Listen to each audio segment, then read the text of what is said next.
Right, I wanted to finally finish my series of chatting about Peter Sutcliffe, the Yorkshire Ripper. This is going to be part seven. Um, I'm probably going to do maybe two more parts and then call it a day.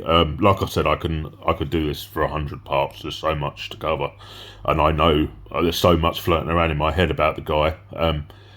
But we're going to do two more parts talking about the man's life, I guess, and then we'll call it a day.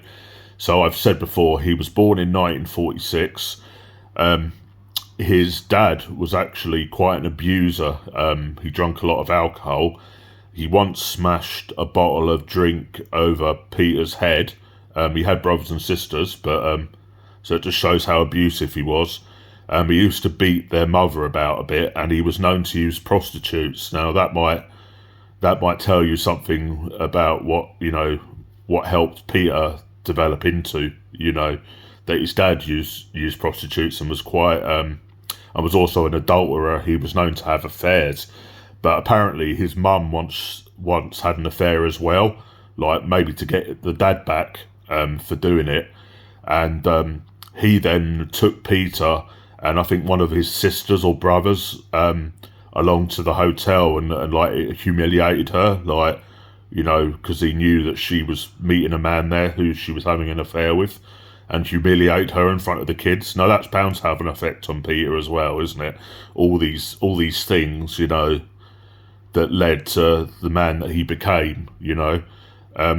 Apparently in his early life as well, he was known to use prostitutes.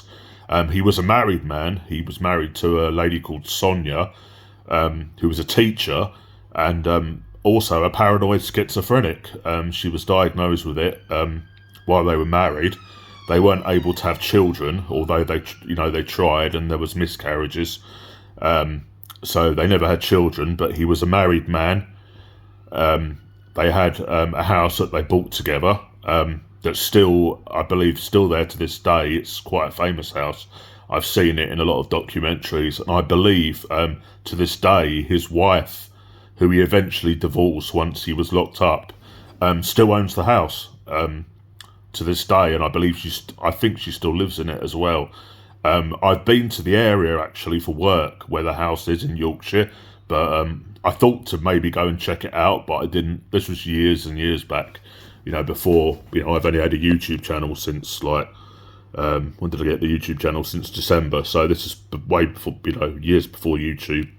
So to show you the house, but in future, if I'm in the area, maybe I'll show you the house because I've seen it a lot in documentaries. Bye.